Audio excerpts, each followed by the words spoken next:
This is Two Blokes Talking Electric Cars with Trevor Long and Stephen Fennick.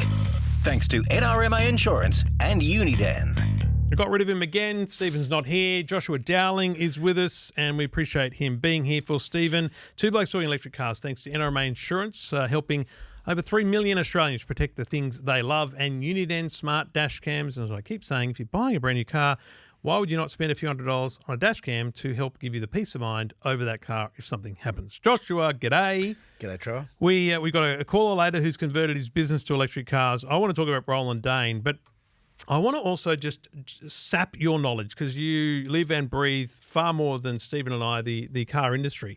And there's a lot coming in terms of electric cars because I feel like over the last, even just 6 to 7 months we've been doing this show, there hasn't been anything majorly new, and we've really talked a lot about, the Teslas and the BYDs, but there is some cool stuff coming. And I think, one brand that we have talked about a bit, Kia, because of my EV9 and your love of that car, Kia's got a lot coming too. There's some good stuff coming from a lot of brands. Yeah, and what we should be clear about here, this is starting to see electric cars from the mainstream brands, the brands we're all familiar with. There's also a whole bunch of Chinese brands we haven't heard of yet. We talked about Zeekr last week, that right? Are coming, yeah, right. So separate from those emerging brands, what's good is we are starting to see the likes of Toyota, Subaru and others bring in and fill out their model ranges, Hyundai, Kia. But in particular, there's a few cars that I'm really excited about that will either be in Australian showrooms by the end of this year or certainly early next year. So Kia EV5, all you need to think of is that is Kia's electric answer to a Toyota RAV4 or a Nissan X-Trail or a vehicle of that size. Because that's a big part of the market too, isn't it? It's the biggest passenger market, right? It also goes up against the Tesla Model Y. I would say the Tesla Model Y is a touch bigger than the Kia EV5, but in the petrol vehicle space, that is the biggest segment of the market. It's basically, if you look at the sales charts, it's Ute, RAV4, Tesla Model Y, depending whose ship turns up in time on any given month. But there's 24, 25, 26 contenders in that mid-size SUV class. So the Kia EV5, I think Kia is going to knock that out of the park. It was meant to be here already. There's been a few delays, but it'll be in showrooms by the end of this year. So it basically looks like a scaled-down EV9. So I think you're going to like it. I think I'm going to like it. The problem with that might be price, though, again, because we've got this price disparity, petrol to EV. Yeah. It's not like RAV4 buyers are suddenly going to go, cool, I'll get an EV5. They really do need to convert people from somewhere. Well, I think, and look, we don't know pricing. I don't even know if Kia Australia has locked in pricing with the factory yet. They actually, this might be helpful to know for anyone who's looking to buy a car. They have a rough idea 4 or 5 years out where they want to be. They've got to throw a dart at the board and go, we want to land here. But in terms of the dollars and cents, they'll take that negotiation right up to the cars going on a ship or even about to pull up to the dealership. And it is actually Kia Australia has to negotiate with Kia Japan,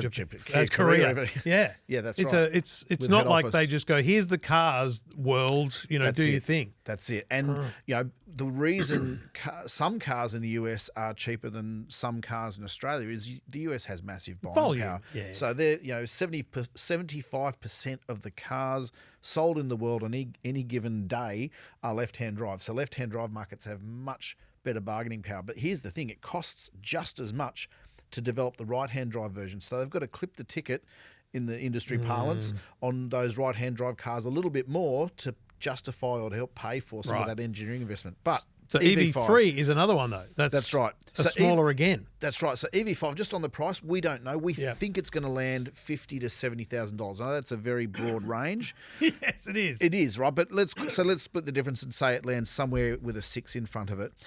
That makes it dearer than a RAV4 and maybe marginally or similarly priced to the Tesla Model Y. What has thrown a spanner in the works for all the established brands is the aggressive pricing from Tesla to protect its part of the market and the aggressive pricing from the emerging Chinese brands saying, we want a bit of this action. Yeah. You've now got sanctions or looking like we're going to have sanctions against Chinese cars in Europe and the US.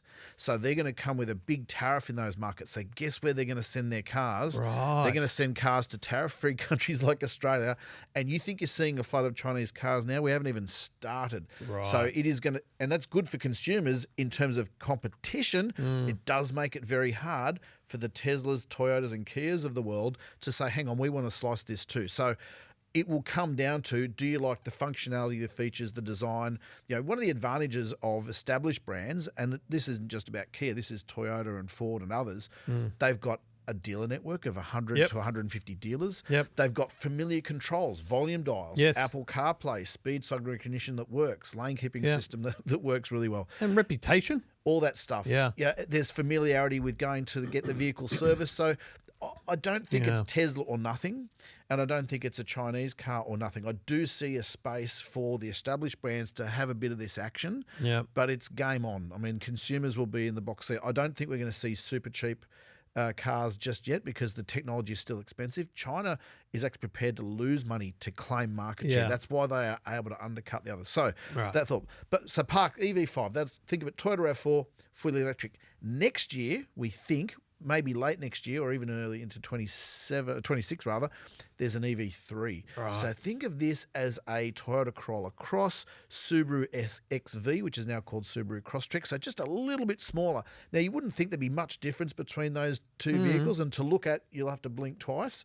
But again, that's hopefully going to bring the price down. A little bit less range, hopefully the same features, same comfort. So that's another one to look out for. But this is a bit of a cool one. I'll put this on the list for this week. The Volkswagen ID Buzz. Now, most people won't know what that means.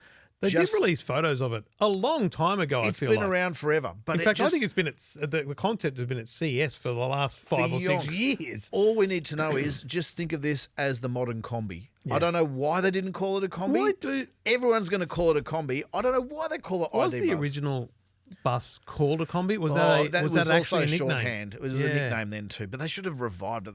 They should own it. Absolutely. Because that's what everyone's going to call it. Oh, you got the electric Kombi. And every time we do a headline, here's letting people in behind the tent here, or inside the tent, I should say. When we do headlines on our websites, if you say electric Kombi, boom, it clicks. If you say ID Buzz, what's that? Yeah. So interesting insight. In nomenclature, a Volkswagen's thing is ID is their electric range. So you've got your ID3, your ID4. There's an ID5 as well. Yes. Anyway, like the smaller, bigger. And then ID Buzz is how they've weirdly described the people mover. Yeah. And so what's cool is there's the 5-seat version of the Buzz, the 7-seat version of the Buzz, which we may get eventually. It's a little bit longer, as you might expect.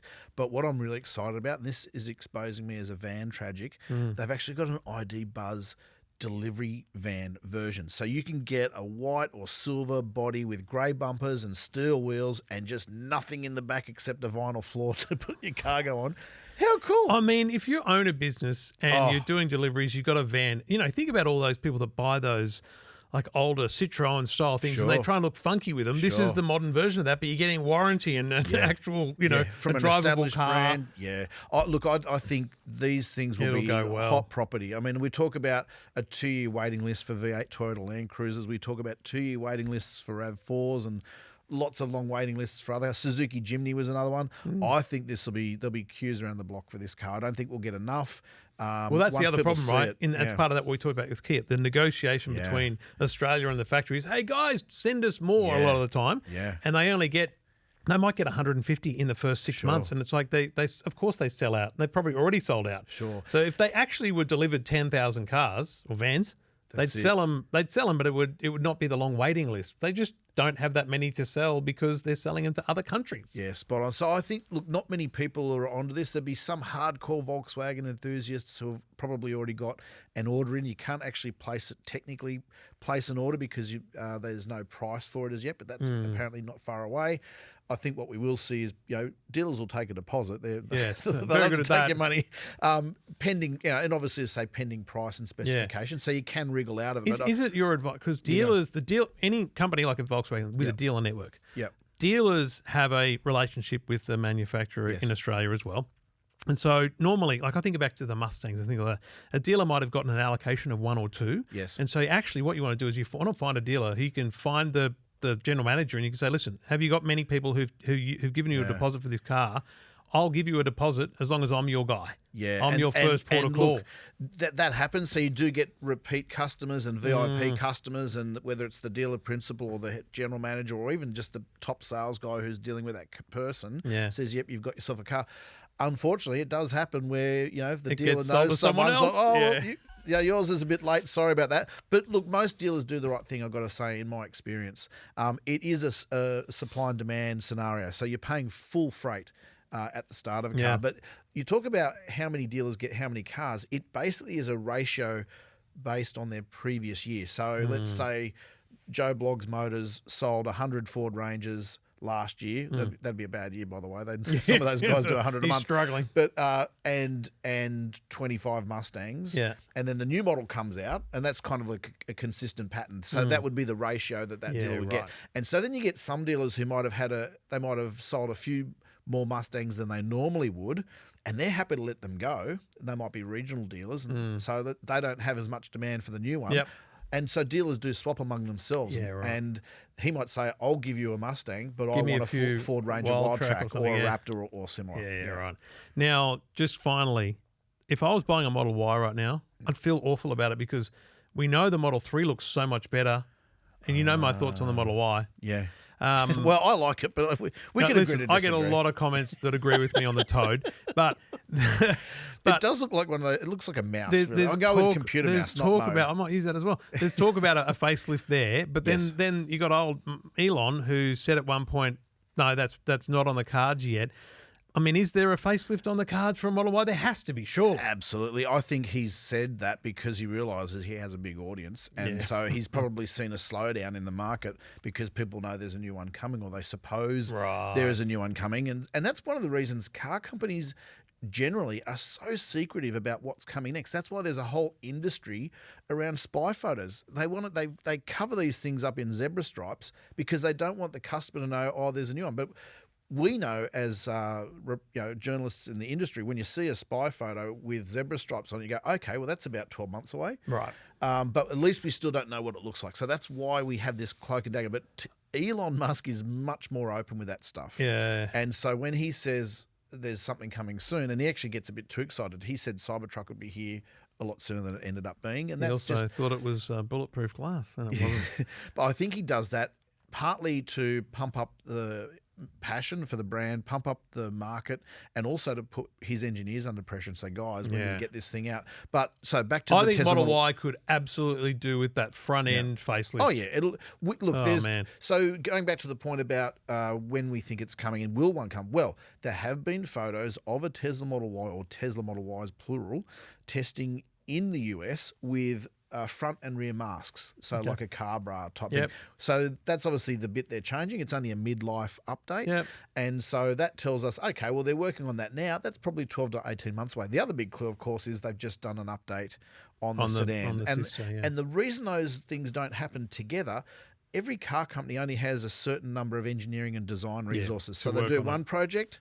When that one's done, then they move across to the next project, and that's why there's a cadence. All right, well, stay tuned for a potential Model Y update if you're in the market. I personally wouldn't buy a Model Y right now because I would. Well, that's why they're so cheap. In 12 months, there's going to be a far better looking one out there. That's all I'm going to say to you. Model 3s look so much better today than they did a year ago, and that's going to be the case with the Model Y. But do you buy a Model Y today at a bargain price, or do you pay full freight for the facelift one? That depends if you're a how would you describe me? Vain, probably, because I prefer to pay more and get the new look. Fair enough. That works. Well, you did buy a BMW after just 3 months, just for the new shape. It had a different bend in the bumper, and I think different headlights around. Different headlights and a different shark fin. Car companies love people like you. That's what they live for. That's why they do updates. If it wasn't for people like you, we wouldn't have these midlife updates. I'm the one. Yeah. Let me know if you agree with me or Joshua. 0477 657 657.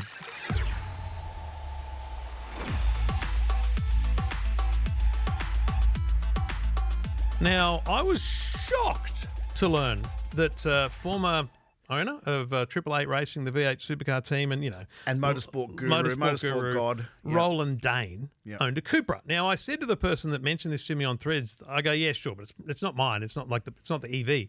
And he wrote back, yes, it is. So I'm Googling straight away. Roland Dane owns a Cupra Born like me. I'm like, wow, that's awesome, because that's, for me, that's like someone who knows cars, could probably buy anything for a start. He's not exactly light on the wallet. So that's a big endorsement of a car, I think. And then, like the same day I'm Googling that, I read an article that he'd written about his experience with the Cupra Born on a road trip. Now, I thought this was fascinating, and paraphrasing. It's online. Just search Roland Dane Cupra Born. You'll find the article. It's at Talk Cafe. But he talked about how he absolutely loves the Born as a daily driver around town. He's done plenty of Ks. He knows its range capabilities and he knows what it can do. And he always drives it. He talked about how he always drives it in Cupra mode, sport mode he called it. So he's getting the range he gets in, banging it mode, right? I read the story. He does about 100 Ks per trip or whatever. And look, so he said that, look, I decided to take the car to a motorsport event in Gympie. He's in Brisbane. And he said that my calculations of the range on the Cupra have shown that, because out of the box it says like 511 Ks range. But driving a car around town, like I filled up. I charged the EV9 at EV Networks in Hornsby the other day because I was testing out the auto charge. Have you heard about this? No, I'm keen to. We talked about it a few weeks ago. You can now just plug your car in and not have to use an app. Oh, it's so good. It's like the Tesla. We need that. Yeah, it's awesome. So you can now do that on EV chargers, but only selected ones, but a lot of them. Yep. Anyway, so I took it. I thought I'm going to take it to 100% because I'm going to go away soon. I want my wife to just have to. Yeah. Now it says 630k range, because it's doing this around town, right? So it thinks of its range. So Roland thinks this car can get there and back, Gympie and back, and he does the trip, and he gets back, and it's got 10% left, and he reckons that's too close for comfort. Yeah. He reckons that's a worry and it's a concern for EVs on a country drive. He also had the secondary problem that he has a trickle charger at home, so it only had 20% the next morning, and then it turns out his fast charger at the office wasn't working on the day. Irrelevant to that, I looked and I went, hang on a minute, and I opened up PlugShare, the app I use to find all the chargers. There's EV Networks in here. There's the Gympie Tesla charger is open to the public. Right. So it's open to every car. Not all of them are. Not all of them are. Yep. And there's at least 2 great highway locations on the way. And I was only searching for 75 plus kilowatts. Yeah, right. Because I'm like, on a highway drive, I don't think 50 is acceptable. I think you should be looking for something that gives you proper juice on the way. So the bloke drove past charging locations that, see, he got home with 10%. That's fine. I've gotten home with 10% before.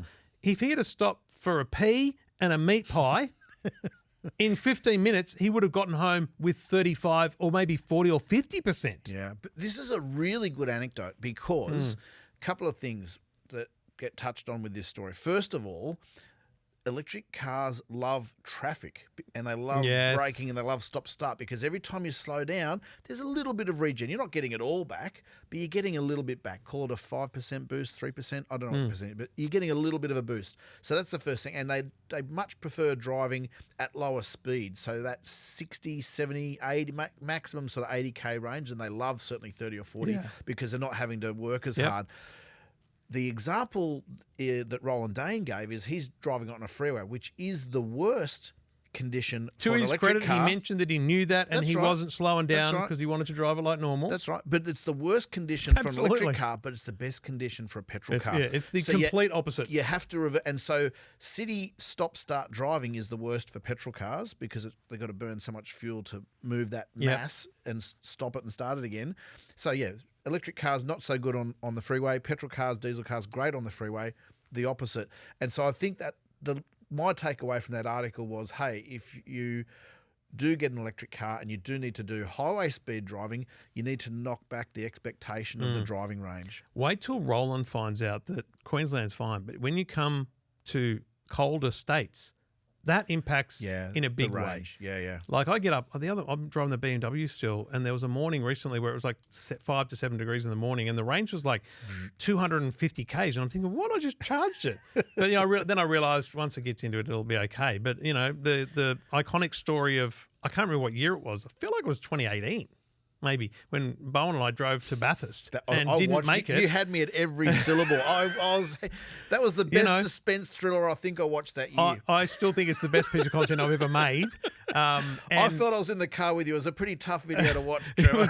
And a lot of people thought it was made up. We had no idea that was going to happen. And because we learnt that day under research that you lose 25% of the range in cold temperatures. And it's actually written on, I remember looking at Renault's website for the Zoe or whatever they had, And they said to me, it's on their website, and it says up to 25% loss. So, Roland, don't go to the snow slopes in Victoria in an EV. And next time, maybe don't drive past the charging station. Just stop in for a meat pie. And honestly, 10 minutes would have definitely given him, on a fast charger, because he would have been low, 10 minutes would have given him probably 30% extra. I see your point. I do think range anxiety is real. Massive. And there are measures you can take, but it is a learning process, right? But so I can see exactly where it's coming from. I thought it was actually a really helpful article just to point that out. But like you say, don't wing it. If you want more than 10%, stop and chop it up. I'm going to try and track him down and get him on when I can. That's another week Stephen Fennick won't be here. No, I'll get him on Okay, right. for a chat. Okay. If Stephen's back, he can be involved, but we'll see how that goes. Two Blokes Talking Electric Cars. Your calls are next.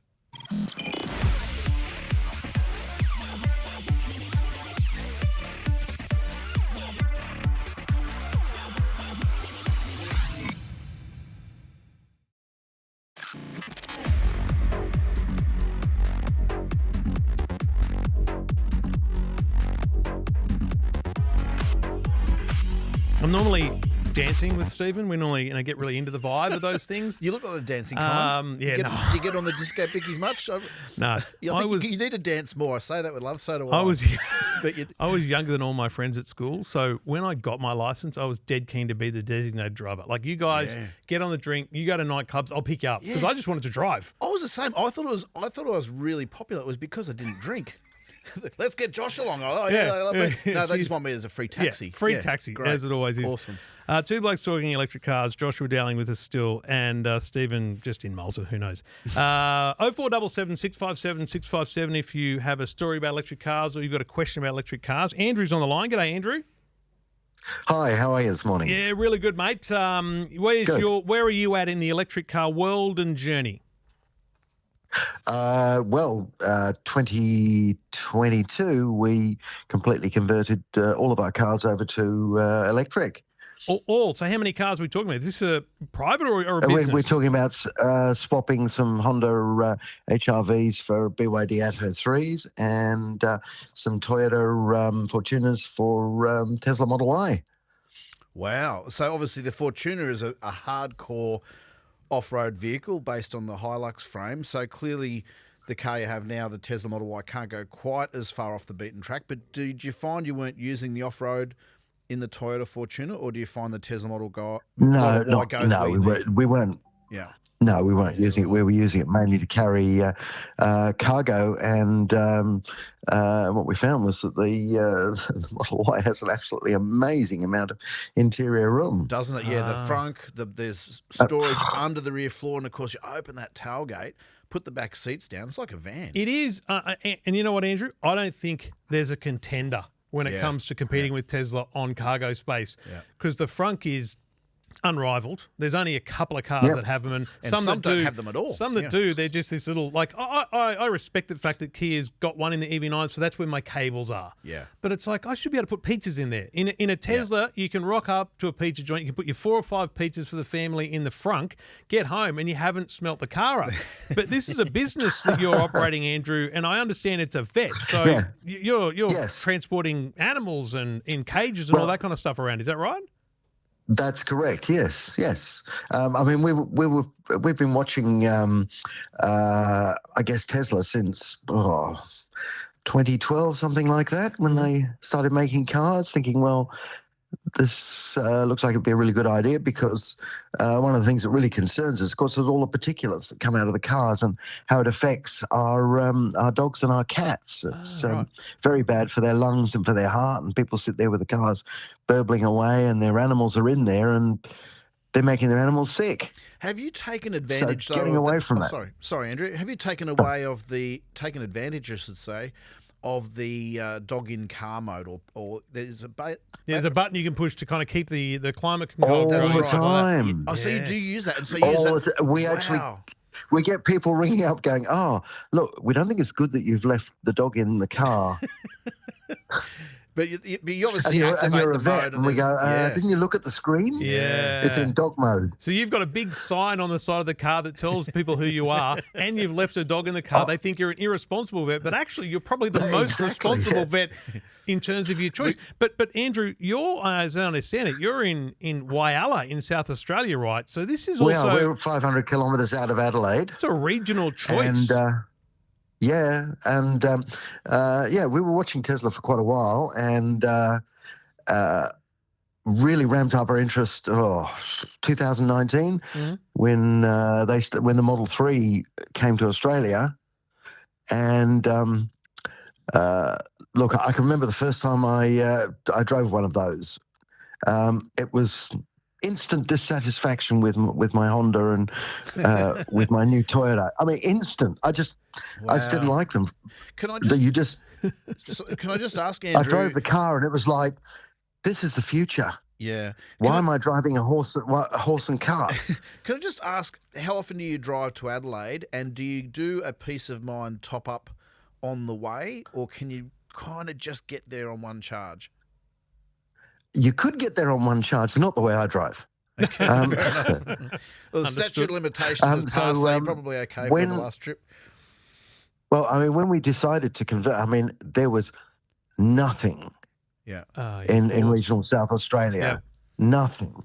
So I think about 2021 we started putting in destination charges in Whyalla, and we spoke to Tritium and organised to put in a RMT 75 charger so that we had fast charging, because there was nothing there. At your business or in Whyalla? You saying you organised that? At the vet clinic, out the front is an undercover area, and it's got a fast charger, and it's the first one in regional South Australia. Open to the public to use?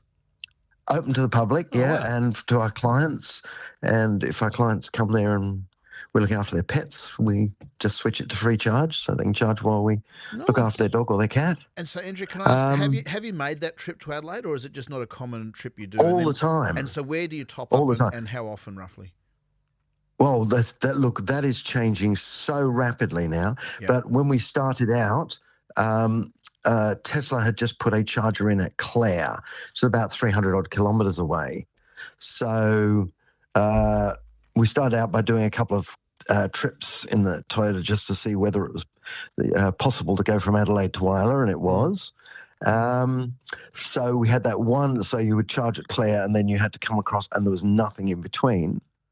But the cars made it. Yeah, you got around it. So and you had two types of cars before, Toyotas and Hondas, and you've now gone to two types of cars again. What's the decision behind getting the BYD in addition to the Teslas? Because obviously, if you love that Tesla, your immediate hatred for your old cars, what said to you that we should get something else and something different? Well, at the time we made the decision, there was really nothing on the market in Australia, and BYD were bringing the Atto 3, and we'd actually been watching the Chinese car market since Tesla decided to put a factory in Shanghai, because we noticed they were putting one in there, and we also noticed that they got very, very special conditions that no one else got. And we're sort of looking at this going, well, why would the Chinese do that? And then it suddenly occurred to us, they're going to leapfrog the Japanese and the Americans and the Europeans. They're going to jump straight over the top of them, and they're going to take the car market. Yeah, no doubt. Andrew, I've just have one follow-up question, if I may. Sorry, just one follow-up question. AM radio is not in the Tesla, and Apple CarPlay and Android Auto are not in the Tesla. Were they features? Well, I know AM radio is a feature in the Honda and the Toyota Fortuner, but was Apple CarPlay a feature of the Toyota Fortuner that you owned, and do you miss it in the Tesla? And do you miss AM? Because AM is an emergency frequency in regional areas. You've got really long wavelengths. So, very curious to understand, as someone who would rely on AM for emergency warnings in a regional area, does the lack of AM concern you in that Tesla? No, not at all. No, I mean, I have to be honest with you, podcasts are main entertainment on long trips. We pick a few that we'd like to listen to, and away you go. we listen to those. I find that much makes the trip pass much quicker than listening to music. And looking at the two cars that you've got, because you've got two different models, you've had them now for a little while. We've had them for over 2 years now. Yes. You would obviously get clients and customers and family who would ask you about these things. I'm sure it's the life of the dinner parties. But what's your recommendation to someone who's looking for an electric car? Are you just tell them to get a Tesla because of the ecosystem, or is the BYD a massive consideration? Look, the BYD is a very good car. I mean, we had to order them sight unseen in early 2022.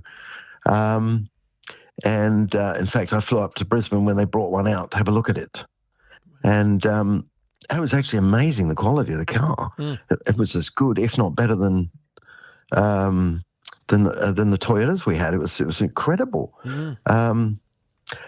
And by that stage, we'd actually ordered them, and actually it was quite funny because when they came out, they were almost immediately recalled because there were a few things that didn't meet the Australian standards. Yeah, it was the rear child restraint. It wasn't classified as a 5-seat car. Yeah, and the Chinese have a thing where you can turn off the front airbag so you can put a baby carrier in the front, and that's a no-no in Australia. Yeah, so we actually had to dash in and grab them quick before they put a stop sale on them. Mate, I think the biggest thing I want to know after a couple of years of experience is, what's the biggest negative? That maybe it's the thing you don't tell people at the dinner party. What's the biggest negative that you think the electric car market and industry needs to do or improve in the next 5 years or so? Well, if you'd asked me a year ago, I would have said charging stations, but we are spoiled for choice now. They are popping up everywhere. I mean, when we first got them, we had one choice, and you had to drive carefully from there to get to Whyalla. Now we've got 6 or 7 with more opening, and Tesla's opening a large one in Port Augusta, and you can just charge everywhere.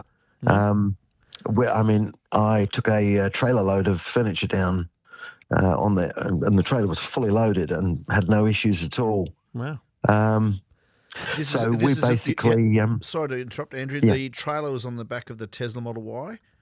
Correct. Yes. And so you've gone through the process then of getting that tow bar fitted, because you can't get the vehicle delivered with a tow bar. You have to take delivery of the vehicle by itself and then book it in for a service appointment. So you found that a pretty easy process? Yeah, no problem at all. Yeah, good stuff. Yeah. Sorry, keep going. Yeah, it's just a morning. But I guess having owned the two cars, the BYD is a very good electric car, but their software is quite a long way. I mean, it's far more advanced than anything you can get from Toyota or Honda. Yes, way advanced. But when the benchmark is Tesla. When the benchmark is Tesla, it falls very, very short. Interesting. And the lane keeping we have the full self-driving package on them. Yeah. So we're now able to depart Whyalla, engage the auto drive, and it will take us all the way through to Adelaide with about 2, maybe 3 interventions needed where there's roadworks and whatever. It's great.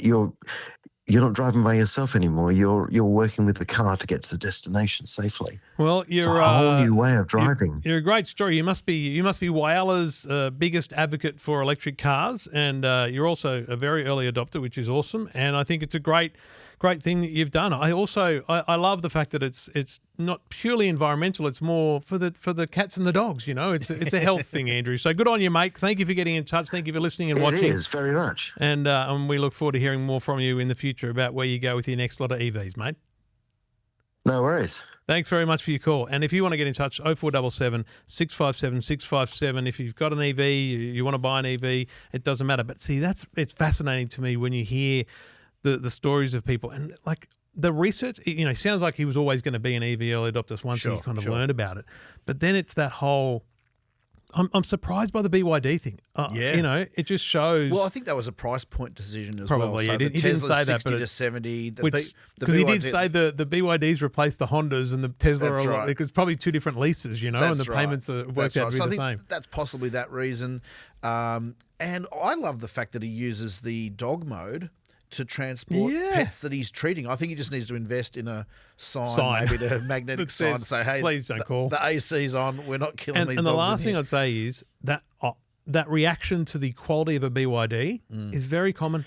It's Yeah. very common from people who haven't sat in.